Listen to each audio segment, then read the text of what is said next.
Relaciones Internacionales, investigadora también del Colegio de México. Ya lo hemos tenido otras veces para temas importantes de dimensiones precisamente internacionales. ¿Cómo valorar lo que ocurre en Las Vegas? Doctora, me decía ahorita Adriana Arévalo de EFE, la agencia internacional EFE, que no está todavía confirmado ISIS, aunque ayer decíamos si se confirma, esto pudiera tomar dimensiones sin precedentes, pero una valoración de lo que está pasando en Las Vegas, doctora, desde su perspectiva, ¿cuál sería? Buenos días. Bueno, pues lo primero que ocurre, en primer lugar, es un drama, una enorme tragedia de dimensiones hasta ahorita desconocidas, aun cuando se repite en Estados Unidos la experiencia de estas balaceras provocadas por individuos que atacan grandes grupos de personas. En este momento todavía hay mucha incertidumbre, hay muchas preguntas que se hacen. Yo creo que lo importante de esta tragedia, aparte de que es una pena tremenda para los familiares y para quienes estaban ahí presentes, es que replantea el tema del control del armamento, de la venta de armas en Estados Unidos, que es un tema candente en el que hay una diferencia muy importante entre el Partido Demócrata y el Partido Republicano. Sin duda, creo que toca un punto medular. ¿En qué sentido, por esa cultura tan arraigada de Estados Unidos de no querer regular las armas, doctora? Más bien dice, ¿se vuelve a abrir el debate, se vuelve a poner los ojos o la mira sobre el tema? Pues yo creo que se plantea el debate, aunque no estoy segura de que la Casa Blanca esté dispuesta a hacerlo. Hace unas cuantas semanas, el presidente de Estados Unidos se refirió y habló con el National Rifle Association, que es el grupo organizado de presión más fuerte en contra del control sobre la venta de este tipo de armamentos, y les aseguró que no iba a haber ninguna limitación a la segunda enmienda constitucional, que es la que permite que puedan armarse. Esta felicitación y esta posición del presidente de Estados Unidos de afianzar, de asegurar que no va a haber ningún cambio, va en contra de la política del presidente Obama, que por el contrario había prometido que habría control, porque consideraba que era francamente inaceptable que un país como Estados Unidos viviera este tipo de crisis y de tragedias de manera tan repetida periódicamente. Entonces, yo me imagino que el actual presidente de Estados Unidos va a hacer algún tipo de referencia al respecto, aunque no es muy seguro. ¿Cree usted que haya ese contexto, doctora, o que se puede en Estados Unidos encaminar más con la era Trump? Digo, sabemos la presidencia e impulsos, pero habría una ventana de por lo menos, no sé, una semiregulación o más cuidado al gobierno, o seguir Eso es lo que, pues mire, ellos quienes están por la regulación hacen referencia a la experiencia de Australia o de Gran Bretaña, en donde se introdujeron medidas regulatorias para este tipo de armamentos. En el caso de Australia se introdujeron creo que en 1996, y desde entonces no ha habido un solo episodio como el que se acaba de vivir en Las Vegas. Y en el caso de la Gran Bretaña también esas medidas regulatorias han tenido mucho éxito. En el caso de Estados Unidos hemos visto que durante años son muchas las propuestas que ha habido, son muchas las iniciativas que se han presentado y no han tenido ningún éxito, porque este grupo de presión, la Asociación Nacional del Rifle, tiene muchísimo poder, tiene mucho dinero y tiene mucho apoyo.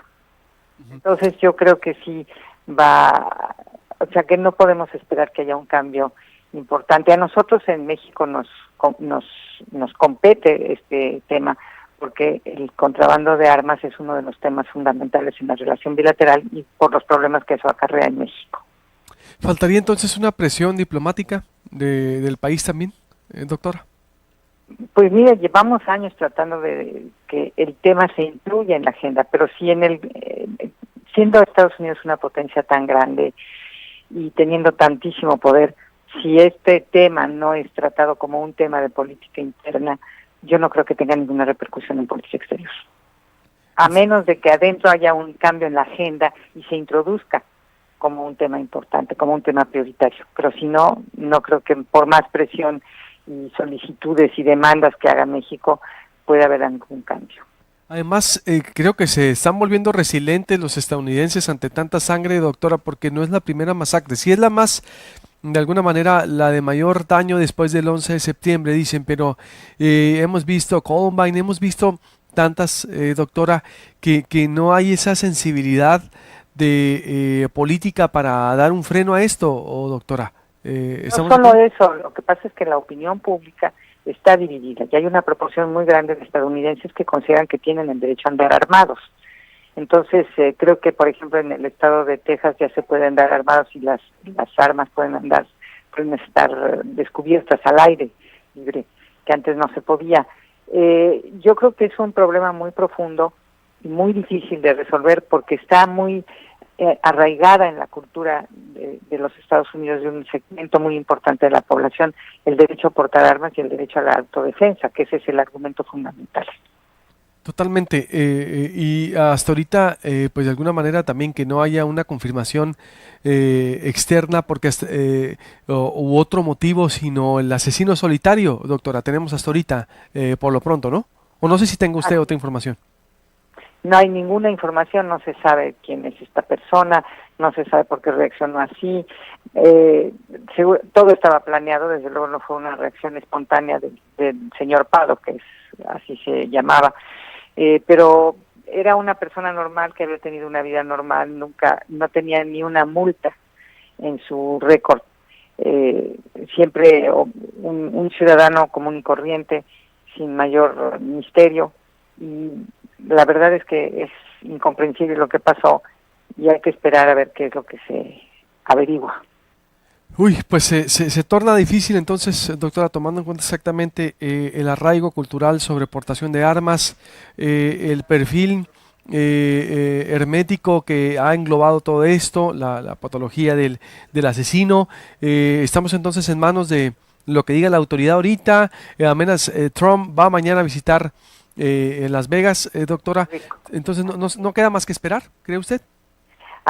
Pues sí, nosotros no podemos hacer nada y la opinión pública americana, le digo, está dividida.